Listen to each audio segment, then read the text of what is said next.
Okay, so what we're going to show you is just how vulnerable this tail section is on the nav arm. We can take out a couple pieces off.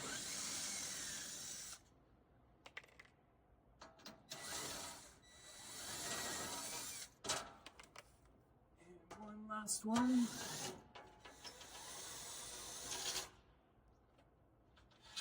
That is how vulnerable we are under here.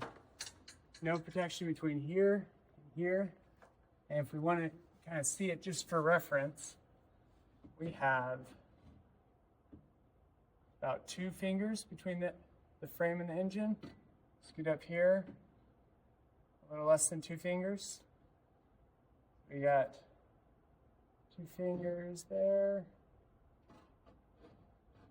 2 fingers there. It is very, very close to the bottom of the frame. There's really not much room in each one of these. They're all screws.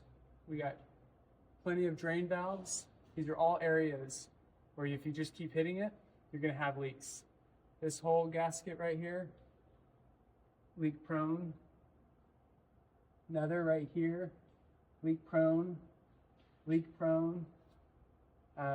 This area, if it's not protected with a really good protection or reinforcement, I think you're just gonna hit it so much as the suspension collapses. But check it for yourself, take off your skid plate, and look us up. Let us know if you have any questions.